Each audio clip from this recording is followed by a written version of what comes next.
Once there was something of a scandal at the ashram when it became known that a middle-aged devotee had been found in a field alone with a 6-year-old girl. Her mother confided to Suzanne that fortunately the little girl had not been harmed in any way. The erring devotee was taken to the Maharshi, who talked to him in private. I do not know what the Maharshi said, but I know that according to his teaching, sin, being an unruly impulse of the ego, is fundamentally ignorance of oneself. And for ignorance, there is the cure of self-inquiry. As the Maharshi says in Who Am I? However sinful a person may be, if he would stop wailing inconsolably, alas, I am a sinner, how shall I attain liberation? And casting away even the thought that he is a sinner, if he would zealously carry on meditation on the self, he would most assuredly get reformed. Which undoubtedly is what happened in the case of this devotee, for he eventually became a valued and well-liked member of the ashram community. I also remember an ascetic who used to come and visit the Maharshi occasionally. He would prostrate full length before him with great ardor, and the Maharshi would sometimes glance with some tenderness at him.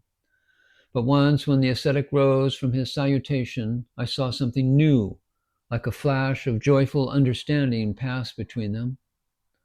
I did not know what it meant, but I have since come to believe that it was the renunciate's recognition of the unlimited freedom enjoyed by the Maharshi, and the Maharshi's acknowledgement of it. There he was, a virtual prisoner of the couch on which he stayed in public view all day, and sometimes on festivals a part of the night also, a prisoner of his extended family, by then numbering thousands worldwide, who ask him for salvation, guidance, peace, help, comfort, strength, and so on. A prisoner, too, of the ashram management's rules and controls, which for reasons of safety controlled everything that went on, even which visitors were allowed to come to him. Yet the Maharshi was free, gloriously free, because, as he once affirmed, he lived in the ultimate truth, which was all that he had and all that he wanted. An Australian visitor asked the Maharshi why love was not included in the Vedantic trinity of Sat Chit Ananda, or being, consciousness, bliss. And the Maharshi replied, peace is love. Hence, in his teaching, love was not separate from the supreme reality and was also a natural attribute of the self. Questions about love were very rare at the ashram, and to the best of my knowledge, love does not figure in the index section of works written about him. The reason for this is that Advaitist commentators interpreted his teaching according to the conventional Advaitic or non-dual path of transcendental knowledge, jnana, on which the final achievement comes at a point when the absolute or non-dual union with God is realized.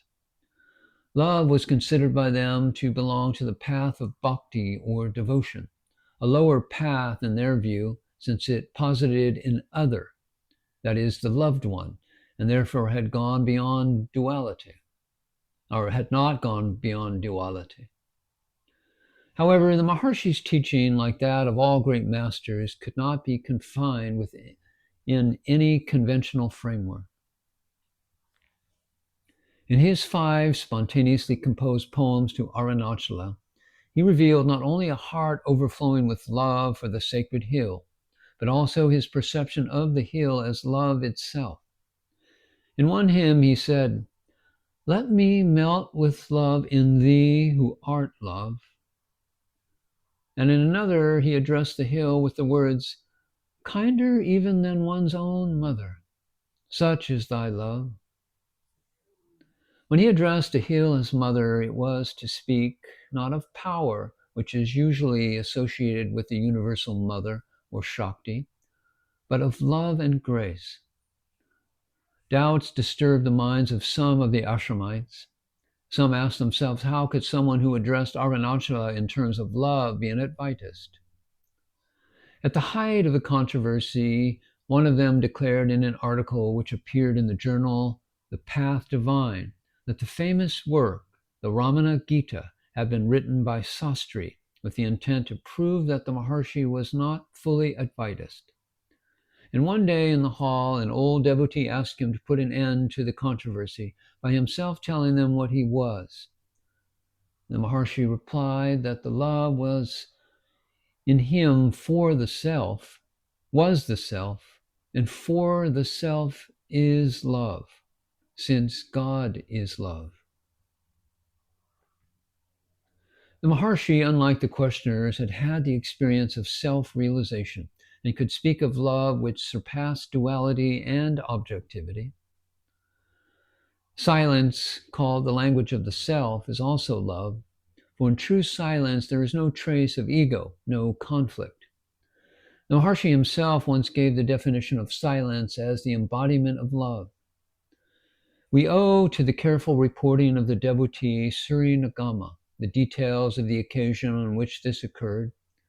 As she relates in a letter to her brother, dated 16th February 1949, published in her book Letters from Sri Ramanasramam, a devotee was proposing to donate a cover made of brass and coated with silver for the Sri Chakra, an important cult object in the Mother's Temple. But the ashram authorities were of the opinion that one made of solid silver would be more appropriate. Unable to come to an agreement, the devotee and a representative of the ashram authorities came before the Maharshi and requested him to tell them what he would like best. The Maharshi rebuked them quite sharply, saying, "What Bhagavan likes best is to remain silent, without doing anything. If people with different opinions give up their silence, which is the embodiment of love, and come to me and say, 'We will do this, and we will do that,' and inquire of me what I like better, what can I say? If you all agree upon a course of action and then ask me for my opinion, I would then say it is all right. But when you are of two opinions, why do you come to me and ask me which I like better? What I like is to know who I am and to remain as I am, with the knowledge that what is to happen will happen, and what is not to happen will not happen." The Maharshi's silence was not a withdrawal or absence of communication. On the contrary, it transmitted a power which calmed the mind, brought solace and knowledge. There was no need for any other action on his part except to be there and to convey the silence that, as love, was healing and transformative. The Maharshi would not have been there with us had he chosen to follow the paternal uncle after taking to the line of the anchorite and disappeared from his village, never to be seen again by those who knew him. The Maharshi, after living as an anchorite in the caves of the hill, made the return from seclusion to society, in that he allowed the ashram to evolve around him.